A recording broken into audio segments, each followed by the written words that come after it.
There's a certain kind of love which surrounds LEGO games. The feeling of seeing that TT Games logo before being dropped into a blocky rendition of your favourite fictional world is very special. LEGO games have done a lot more than parody famous IPs though. For many, they're the gateway into media.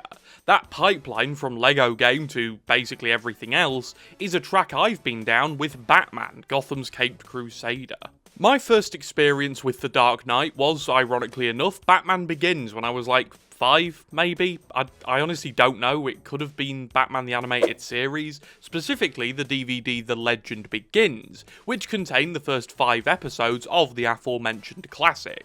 But to put it bluntly, I don't know where my Batman journey began, but I do know that it began before I could form actual memories, and I also know that when I first got 2008's LEGO Batman on my DS and Xbox 360, that was it. I was sent down a lifelong path of which I'd never escape. First it was the films, then the games and comics, and eventually it was the tattoos, of which I have 2 solely dedicated to Batman and the world he inhabits. Some may call that obsession, and well, they'd be right. If you cut me open, I bleed black and yellow, or blue and grey, or even red and purple, or whatever Batsuit respective colours you can think of.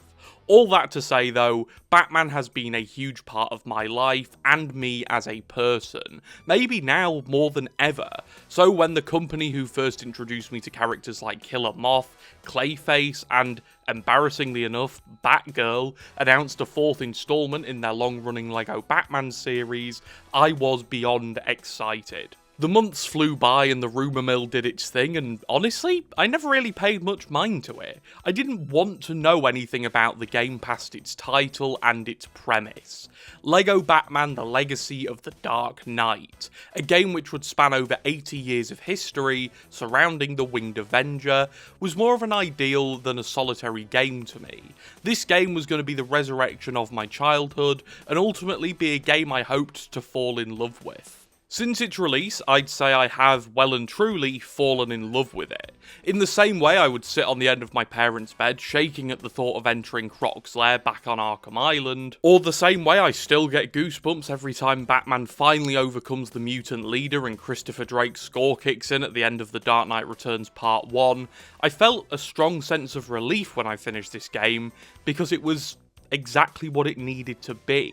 I do want to preface all of my thoughts here with the fact that I don't subscribe to the idea that this is somehow a spiritual Arkham game. There's been this thought bouncing around the echo chamber of the internet that this is somehow an extension of the Arkham games, due to its combat and the fact it does take a lot of clear inspiration from that series. Now, obviously no one actually thinks this is an Arkham game, I'm not suggesting that at all, but to suggest this is an Arkham game takes away from what this game actually is and what it's doing. It's the most complete LEGO game possibly of all time, and is paving the way for a new era of LEGO games, while keeping what makes LEGO games so cozy, fun, and iconic intact. But I don't think it's without its faults. In fact, I think this game is so good it's deserving of real criticism, or in this case, real analysis. I'd never usually hold a LEGO game to the same standards I'd hold, say, the Arkham series, or something more contemporary like Red Dead Redemption 2,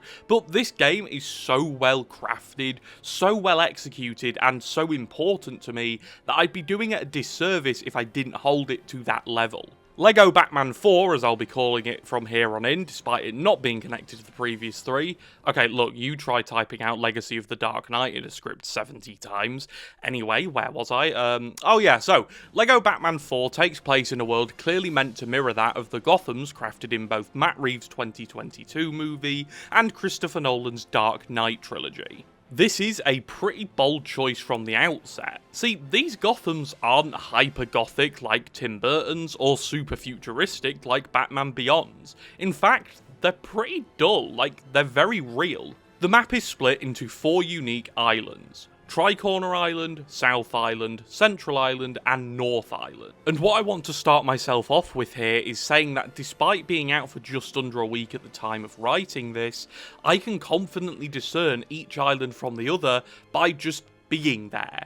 In the same way Arkham City had its unique districts, each discernible by their respective landmarks. Ace Chemicals, the museum, GCPD, etc, etc. LEGO Batman has that same sort of thing going on. I'll use Tricorner as an example, but it's the most Batman 2022 feeling island. Now, I don't know whether this is a slight placebo due to the first hour of Batman gameplay taking place here, while wearing the 2022 suit, driving the 2022 Batmobile, while playing through a sequence heavily inspired by the 2022 movie, but this is the first time I've ever truly felt like I'd already been to a game map before I'd played the game. Not because I knew my way around, but because of the vibe it gave off. The unmistakably grimy and tight feeling it conveyed. The other islands are clearly geared towards mirroring the Gotham scene in the Burton and Schumacher movies, the Nolan trilogy, and even shows like the animated series, even by having memorable landmarks ripped straight from those movies and shows, such as Shrek's department store, the circus, and more generally, the towering Wayne, tower, which is just a constant reminder of who the city belongs to. I find this world genuinely captivating to spend time in, but with that being said, that isn't to say this is a perfect open world, but this is, without a doubt, the best playable Gotham we've seen to date in size and depth. The world feels so real and so alive despite being filled with that typical LEGO charm you'd have come to expect from this kind of experience. What separates it from its contemporaries, Gotham from other Batman games featuring Batman, not looking at you Gotham Knights, is the fact it has civilians and cars on the road and on the streets, and people just doing stuff. It makes what could have been an Arkham Knight-esque world, which is undoubtedly a beautiful city which is amazingly crafted, but it's completely uninhabited by the people you're supposed to care for, and it doesn't really feel like a city worth saving. Throughout the different missions and citywide issues Batman and his allies have to get through, you see how it affects the people of the city, whether it be in serious ways, with Gotham being turned into a prison state, or in more humorous but still impactful ways, like when Mr. Freeze gets told to shut up by a civilian after announcing his evil plans. Everything is ready? This is so cool! Get ready, Gotham! You are about to experience what it is to have a cold heart like mine! Shut up! I'm trying to sleep!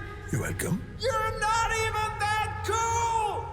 Obviously, I think it would be remiss of me to talk about the world without discussing the hundreds of Easter eggs and nods to other media lying around. There's the big ones we mentioned earlier, but then there's the smaller stuff, like missing cat posters pinned to walls which feature cats called Halle Berry and Julie Newmar, nods to Halle Berry and Julie Newmar respectively. There's also stuff like the billboards all being some kind of reference to basically everything. A few that stand out are the car insurance billboard for a company called Hardly Dented, a phone company run by the Cavalier, a Golden Age Batman villain that Batman and Robin fought in the 40s. A billboard about a Man-Bat musical featuring Kirk Langstrom ripping off the poster for Cats, and even actually using the original Man-Bat minifig design in the poster. Then there's the Miller and Moore Attorneys at Law, which have a billboard which is an obvious nod to Frank Miller and Alan Moore, who between them wrote iconic Batman stories like The Dark Knight Returns, Batman Year One, and The Killing Joke. And finally, obviously the one which made us all stop and reminisce, the radio billboard featuring the show After Hours with Conroy, which is a not-so-subtle homage to the legendary Kevin Conroy, may he rest in peace, with the billboard even reminding us he is, and always will be, the voice of Gotham's Knight. It's stuff like this, little hints to other bits here and there, that really make me love this world. I know the cynical among you would chalk this up to jangling keys in front of a baby or something, but this is the type of stuff I really like. It shows the devs cared for this world they built, and it continues into the story missions where the Easter eggs continue. A couple which stuck out to me on both of my story playthroughs were the paintings in the Flugelheim Museum of The Dark Knight Returns, and the Grey Ghost painting, which which is an obvious reference to Detective Comics issue 27, the first ever outing of Batman. And the other little Easter egg which genuinely caught me off guard but I absolutely loved was the broken window in Shrek's department store, a nod to the scene in Batman Returns where Selina Kyle is pushed to her supposed death by Max Schreck. This is only the start of what makes this world feel so genuinely loved. Now, usually I'm not a fan of massive collectathon open worlds, and here is a completely unrelated picture of this map from Assassin's Creed Valhalla. But Gotham here is both huge and full of things to collect, but it feels tasteful? This leads me into the side content this game presents, because there's a lot of it and it's all pretty big, but all rewarding. And honestly, I found myself enjoying huge amounts of time spent collecting and solving my way through the endless array of things to find in the world. Side content here ranges from your classic Riddler challenges, familiar to the Arkham fans of us out there, right through to things like hunting down animals that have escaped from Gotham Zoo. And this mission, fun fact, upon finding 8 animals, gives you the absolute Batman suit, and if you've read that, you'll know that someone at TT Games both loves Batman and has a sick sense of humour. Also, the first arc is literally called The Zoo, but shush. I am happy to report, though, that this array of side content is actually really fun, but, well, strangely underwhelming. I'm not usually one to judge a piece of media on what it could have been in a serious sense, but it feels like Legacy of the Dark Knight side content had an opportunity to really lean into Batman's rogues gallery, as the game itself does, with villains like Clayface, Hugo Strange and Man-Bat resigned to nothing more than Easter eggs. It would have been the perfect chance to use these villains, who could typically carry a story by themselves, as side content. I think this could have been an amazing way to flex the depth of Batman's rogues gallery, but alas, let's stop critiquing this based on what I would have liked and instead talk about what we actually have here. It really isn't that bad, it's all pretty good actually, from the AR challenges to the Clue Masters puzzles. There's quite a bit to sink your teeth into here, and as much as I'd have liked some more character-focused side missions, the sheer amount and quality of collectibles is awesome. There's also the Waylon Jones side mission, which is fun enough, especially for a Killer Croc mega fan like myself. There's the Falcone Fortune, which gives us a lore-accurate Sophia Falcone, not this cheap knockoff. And we also get a cool little wanted poster mission, where you have to do some detective work, which is a pretty nice little touch. Overall, side missions here are okay, but definitely not the best part of the game. What's important though, is that it's all genuinely enjoyable if you just take your time with it, and don't force yourself through it to brag on Discord about how you forced yourself to hate the game to play it. Moving on, I wanted to discuss the elephant in the room, the voice acting. This got a lot of flack when the game was in its promotional phase, with Shane Matheson, the voice of Batman, catching the most strays for his performance of The Dark Knight. I don't actually think the voice acting here is very good. I think it's okay, but definitely a weaker part of the game. Voices like that of Carmine Falcone, Jim Gordon and Batgirl work really well for me, genuinely being some of the better animated performances of these characters. Gordon, specifically, voiced by Colin McFarlane, who, ironically enough, played Commissioner Loeb in the Dark Knight trilogy, is done really well. Being based on Jeffrey Wright's performance in 2022's The Batman, McFarlane really captures that dry, often quite funny portrayal of James Gordon, and honestly, for me, he's the MVP of this game when it comes to the voice acting. The rest of the voices are okay, like Nightwing, Bane and Joker are also standouts for me, especially Matt Berry's Bane. I genuinely think he's one of the funniest characters in the game. Your games, Batman, where are they? Doesn't Gotham deserve a hero with adequately developed lats? Oh, and those built-in abs, they're not fooling anybody, you phony. But that aside, I will say, I think Shane Matheson's performance of Batman actually gets better the longer you play the story. Really feeling like he hit his stride, or at least, found his voice, no pun intended, in the final couple of chapters as he gets a bit more grit and typical Batman in his voice. I think for this kind of project, Shay did a really good job, and I never truly felt like he was doing anything other than a great job for this kind of Batman. We have to remember, this is a kids game. Batman doesn't need to sound overly serious or gritty, and although I'd be a little bit confused if he ever voiced Batman in something more serious, for a LEGO game which has a lot of humour and a lot of Bruce Wayne, Shay did a great job, and I honestly wouldn't be adverse to hearing him as this Batman again. The voice acting can be a hindrance when you get into the main story though, which, overall, I thought it was pretty good. I do have one issue with the story, but I loved it. As a lifelong Batman nerd, seeing all of these movies, comics and set pieces brought together under one overarching narrative was amazing. And I want to give a very special shout out to the transition from Batman 89's Joker to Heath Ledger's Joker. It genuinely made me go, oh wow, that's cool, to myself in my bedroom at 2 AM. It recreates the end of Batman 89, having Joker survive, and then reveal his face after the fall to be that of the 2008 Joker, which I just thought was an inspired choice, and one I won't forget for a while. That was probably the highlight for me. I just thought that was so clever. Outside of that little moment, which really did put a smile on my face, I think the story here is great. It follows Bruce Wayne's journey from the mountains of Nepal and his first few nights out as Batman, taking down Falcone and ultimately the Red Hood gang, right through to Bane and the League of Shadows taking over Gotham, come the final chapter, with the whole family Batman has built up by that point having to come together to take back their city. It's honestly great, and while I'm not very good at critiquing narratives, hell, if you've seen any of my rewrite videos, you'll know I'm liable to fumble certain characters, I do have a couple of tiny issues. One of them, though, is Dick Grayson. In Batman lore, the death of John and Mary Grayson is as important as the deaths of Thomas and Martha. Maybe not in the same way, but in terms of importance to the character it affects, it really is. It drives Dick into becoming Robin to hunt down and take down the man who killed them, typically Tony Zuko, a Gotham crime boss. I was so excited to see how they'd handle this in a LEGO game because of how funny it could have been, or hell, how effective it could have been. I mean, we get to see the Waynes die, it's really well done for this kind of project, and it made me think we'd actually see the Graysons fall to their deaths and explode into LEGO pieces. But, well...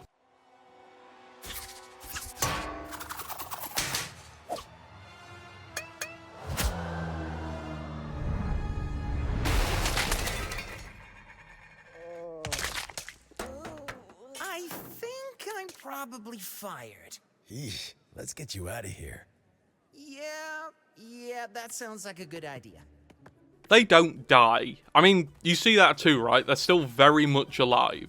Which begs the question, why does Dick become Robin in this universe? I think the game tries explaining this by saying he'd surely be fired from the circus for accidentally cutting the trapeze his parents were on, leading them to fall onto a hot dog stand, but like, what? This frames Dick Grayson becoming Robin as Batman basically taking him away from the circus because he might possibly lose his job. It's really weird, and it kind of has shades of All-Star Batman and Robin, in terms of Batman just like kind of kidnapping Dick Grayson. Maybe that's a bit of an overstatement, but you understand. The other issue I have is, I don't know if it's really an issue, I was a bit torn on whether to even include this, but it's the League. Why is it always the League? It didn't really work in Arkham City, it kind of worked in The Dark Knight Rises, but here it just feels kind of like, Now, I get the final chapter of the game is heavily inspired by the aforementioned 2012 movie, but also, I don't care. I do not care about the League being the big bad behind everything. I like the idea of Bane being the big bad. Bane is the big bad. He is that damn good. He is the man who broke the bat. But working for the League's resurgence... I can take it or leave it. I don't know if this is controversial, and I also don't care. This is my video and my issue, alright? But I'm genuinely interested as to what you all think about the League being the big bad here, so put that down below as we move on to something a little more positive. The customization in this game is immense. If you can think of a batsuit, it's probably here. And here is yet another totally unrelated image, this time of the Batman 2004. But jokes aside, from Zur-En-Arrh to Batgirl of Burnside to Skeleton Gordon to original Lego Robin, if you want it, it's here, and it's just beautiful. The sheer amount of customization here is mental, and it makes the game that much more replayable in my eyes.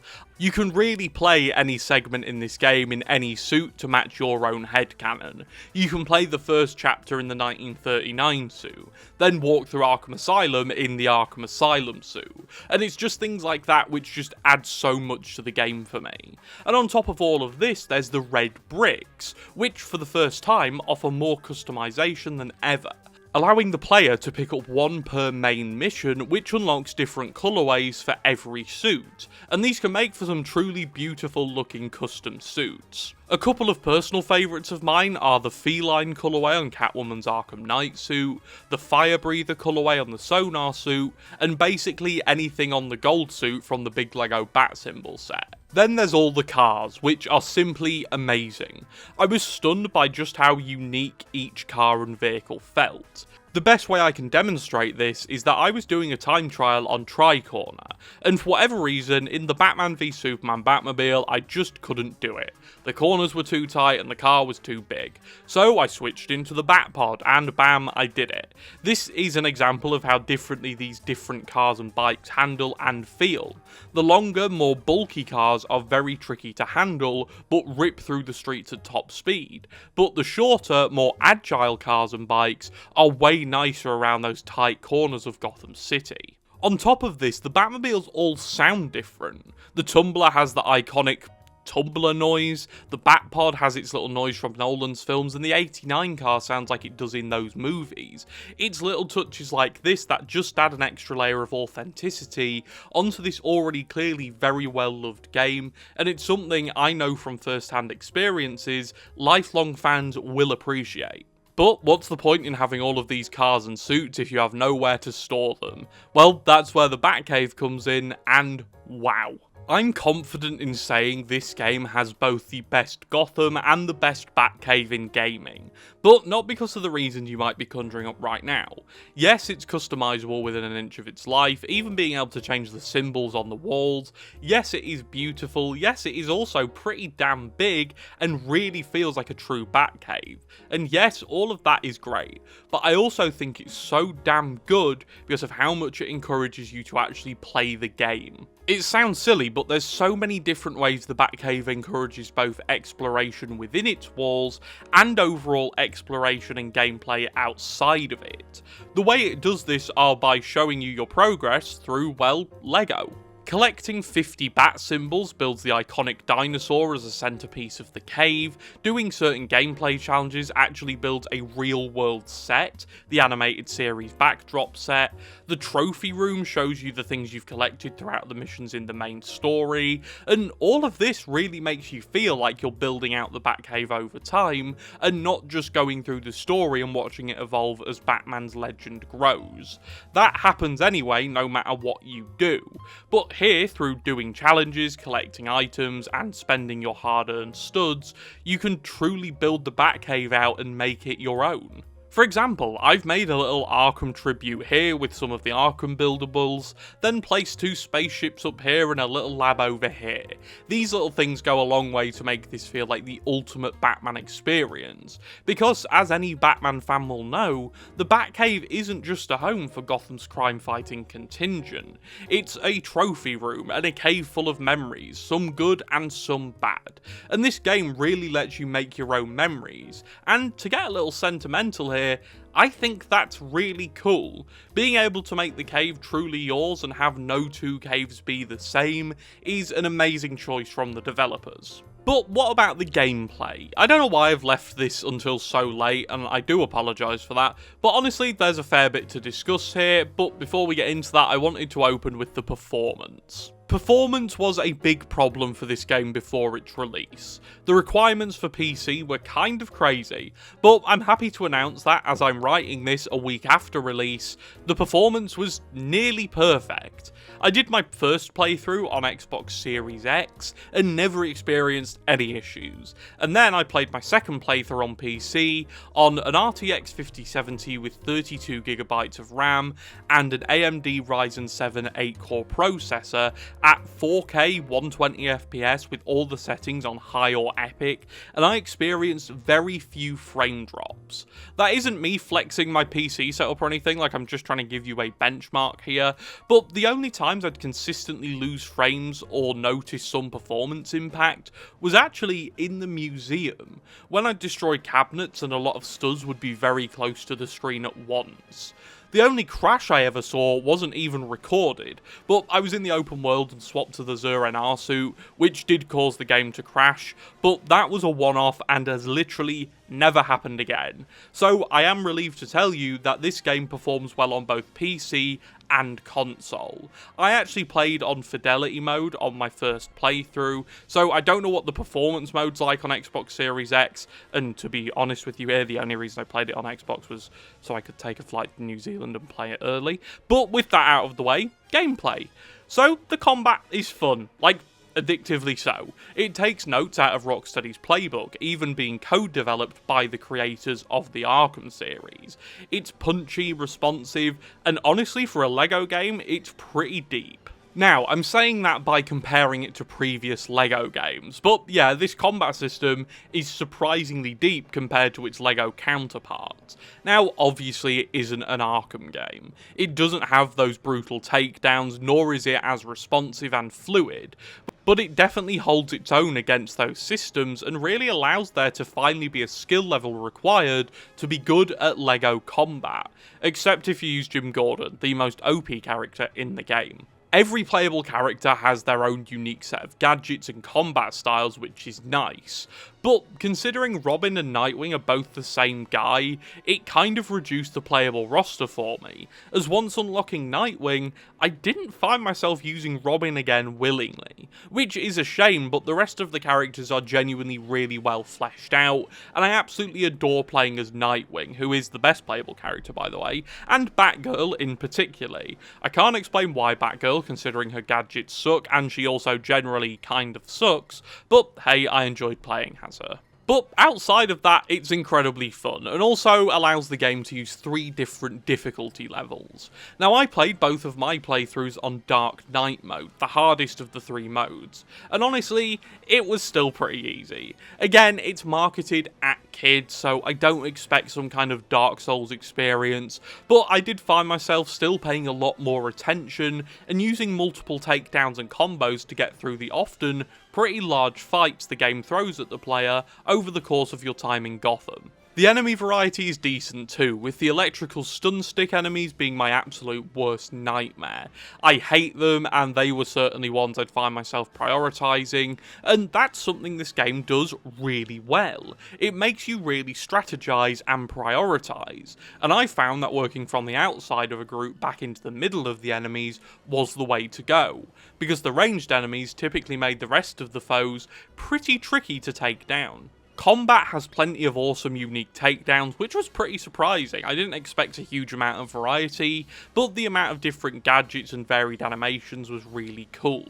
The only way I felt that combat let me down was the combo takedowns. These could only be used after filling a focus bar, and honestly, as funny as some of these were, I felt like there were only like 4 or 5 animations. I know there were probably more than that, but since they weren't as context sensitive as the Arkham takedowns, I did find myself saving these for the brute enemies just to avoid seeing the same animation over and over again. The brute enemies themselves, though, were pretty tricky to get around, and some even boasted shields, which was a pretty cool mix-up of an already established formula. I found myself genuinely figuring out mid-battle how I was going to get rid of these guys, and I think that's really cool. My favourite brute enemy, though, by far, was the mutant leader. Again, Dark Knight Returns, it's my favourite thing ever, so yeah, seeing the mutant leader and actually getting to fight the mutant leader was pretty damn cool. Overall, between the enemy variety, the punchy and slick combat, the variety of ways to deal with enemies, and the amount of different weapons available to each character, I found myself enjoying and engaging with this combat way more than any other LEGO game that came before it. Stealth is pretty lackluster though, I'm going to be honest. The combat was so good and so genuinely addicting. I never really went for the stealthy approach anyway, but from my time with stealth, I can say the enemy AI are about as smart as you'd expect, that being not very, and the stealth in general was kind of a non-factor despite the game's best efforts to convince me otherwise. I won't spend too long on stealth here, like at all, because there really isn't much to see here, no pun intended, but yeah, it's okay, nothing special. So with that being said, where does that leave us? Well, LEGO Batman Legacy of the Dark Knight is an astounding leap forward for both LEGO games, and I'd argue Batman games. This won't be everyone's cup of tea. I know a lot of Arkham purists won't play this game for the simple fact that it is a LEGO game, and to those people I'd say, why are you still watching this video? Then I'd urge them to give it a try, because what this game does is reinvent the wheel for LEGO games, while honouring what made them so iconic to begin with. I love this game, in case you couldn't tell. I love the gameplay, the story, and the fact it's exactly what we all hoped it would be, and in some areas, it's more than that. I need to reiterate, this is not an Arkham game, it's a LEGO game, which truly honours the past of Batman gaming, both LEGO and Arkham, and it moulds the two together to create a truly legendary experience, which I think will be looked back on fondly for years to come, and with continued support for the game giving us new game modes and playable characters down the line, the future is bright for this game, and hopefully it has set a precedent and a standard for what the future of the LEGO franchise can be. And with rumours of an adventure to Middle-earth being thrown about, I'll be watching this new era of LEGO gaming with great intrigue. So let me know if you enjoyed LEGO Batman Legacy of the Dark Knight down below, and let me know if I'm missing out on any colourway and suit combos, because I've seen some that are really cool, so let me know. I've also released my own suit for this game. Yeah, I did a mod for LEGO Batman. It's pretty cool. The link will be in the description. Anyway, enough shilling. I will see you all next time. Hit the like button if you did like. Subscribe, because that's the best way to help the channel. And thank you for watching. And as always, stay safe out there.